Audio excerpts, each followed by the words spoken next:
First Book of Kings, chapter 22. For 3 years there was no war between Aram and Israel. Then during the 3rd year, King Jehoshaphat of Judah went to visit King Ahab of Israel. During the visit, the king of Israel said to his officials, "Do you realize that the town of Ramoth Gilead belongs to us, and yet we've done nothing to recapture it from the king of Aram?" Then he turned to Jehoshaphat and asked, "Will you join me in battle to recover Ramoth Gilead?" Jehoshaphat replied to the king of Israel, "Why, of course. You and I are as one. My troops are your troops, and my horses are your horses." Then Jehoshaphat added, "But first, let's find out what the Lord says." So the king of Israel summoned the prophets, about 400 of them, and asked them, "Should I go to war against Ramoth Gilead, or should I hold back?" They all replied, "Yes, go right ahead. The Lord will give the king victory." But Jehoshaphat asked, "Is there not also a prophet of the Lord here? We should ask him the same question." The king of Israel replied to Jehoshaphat, "There is one more man who could consult the Lord for us, but I hate him. He never prophesies anything but trouble for me. His name is Micaiah, son of Imlah." Jehoshaphat replied, "That's not the way a king should talk. Let's hear what he has to say." So the king of Israel called one of his officials and said, "Quick, bring Micaiah, son of Imlah." King Ahab of Israel and King Jehoshaphat of Judah, dressed in their royal robes, were sitting on thrones at the threshing floor near the gate of Samaria. All of Ahab's prophets were prophesying there in front of them. One of them, Zedekiah, son of Kenana, made some iron horns and proclaimed, "This is what the Lord says. With these horns you will gore the Arameans to death." All the other prophets agreed. "Yes," they said, "go up to Ramoth Gilead and be victorious, for the Lord will give the king victory." Meanwhile, the messenger who went to get Micaiah said to him, "Look, all the prophets are promising victory for the king. Be sure that you agree with them and promise success." But Micaiah replied, "As surely as the Lord lives, I will only say what the Lord tells me to say." When Micaiah arrived before the king, Ahab asked him, "Micaiah, should we go to war against Ramoth Gilead, or should we hold back?" Micaiah replied sarcastically, "Yes, go up and be victorious, for the Lord will give the king victory." But the king replied sharply, "How many times must I demand that you speak only the truth to me when you speak for the Lord?"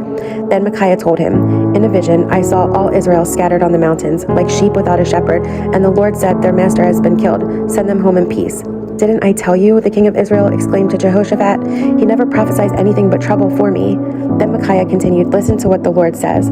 I saw the Lord sitting on his throne with all the armies of heaven around him, on his right and on his left. And the Lord said, 'Who can entice Ahab to go into battle against Ramoth Gilead so he can be killed?' There were many suggestions, and finally a spirit approached the Lord and said, 'I can do it.' 'How will you do this?' the Lord asked. And the spirit replied, 'I will go out and inspire all of Ahab's prophets to speak lies.' 'You will succeed,' said the Lord. 'Go ahead and do it.' So you see, the Lord has put a lying spirit in the mouths of all your prophets, for the Lord has pronounced your doom." Then Zedekiah, son of Kenana, walked up to Micaiah and slapped him across the face. "Since when did the Spirit of the Lord leave me to speak to you?" he demanded. And Micaiah replied, "You will find out soon enough when you are trying to hide in some secret room. Arrest him," the king of Israel ordered. "Take him back to Amon, the governor of the city, and to my son Joash. Give them this order from the king. Put this man in prison and feed him nothing but bread and water until I return safely from the battle." But Micaiah replied, "If you return safely, it will mean that the Lord has not spoken through me." Then he added to those standing around, "Everyone mark my words." So King Ahab of Israel and King Jehoshaphat of Judah led their armies against Ramoth Gilead. The king of Israel said to Jehoshaphat, "As we go into battle, I will disguise myself, so no one will recognize me, but you wear your royal robes." So the king of Israel disguised himself, and they went into battle. Meanwhile, the king of Aram had issued these orders to his 32 chariot commanders: "Attack only the king of Israel, don't bother with anyone else." So when the Aramean chariot commanders saw Jehoshaphat in his royal robes, they went after him. "There is the king of Israel," they shouted.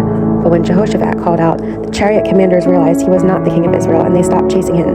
An Aramean soldier, however, randomly shot an arrow at the Israelite troops and hit the king of Israel between the joints of his armor. "Turn the horses and get me out of here," Ahab groaned to the driver of his chariot.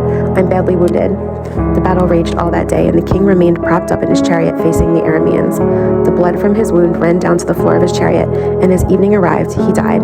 Just as the sun was setting, the cry ran through his troops, "We're done for. Run for your lives." So the king died, and his body was taken to Samaria and buried there.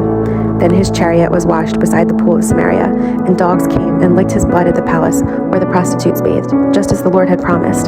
The rest of the events in Ahab's reign, and everything he did, including the story of the ivory palace and the towns he built, are recorded in the book of the history of the kings of Israel. So Ahab died, and his son Ahaziah became the next king. Jehoshaphat, son of Asa, began to rule over Judah in the 4th year of King Ahab's reign in Israel. Jehoshaphat was 35 years old when he became king, and he reigned in Jerusalem 25 years. His mother was Azubah, the daughter of Shilhi. Jehoshaphat was a good king, following the example of his father Asa. He did what was pleasing in the Lord's sight. During his reign, however, He failed to remove all the pagan shrines, and the people still offered sacrifices and burned incense there. Jehoshaphat also made peace with the king of Israel. The rest of the events in Jehoshaphat's reign, the extent of his power, and the wars he waged are recorded in the book of the history of the kings of Judah. He banished from the land the rest of the male and female shrine prostitutes, who still continued their practices from the days of his father Asa. There was no king in Edom at that time, only a deputy. Jehoshaphat also built a fleet of trading ships to sail to Ophir for gold. But the ships never set sail, for they met with disaster in their home port of Ezion-Geber.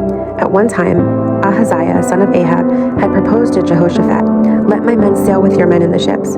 But Jehoshaphat refused the request. When Jehoshaphat died, he was buried with his ancestors in the city of David. Then his son Jehoram became the next king. Ahaziah, son of Ahab, began to rule over Israel in the 17th year of King Jehoshaphat's reign in Judah. He reigned in Samaria 2 years, but he did what was evil in the Lord's sight, following the example of his father and mother, and the example of Jeroboam, son of Nebat, who had led Israel to sin. He served Baal and worshipped him, provoking the anger of the Lord, the God of Israel, just as his father had done.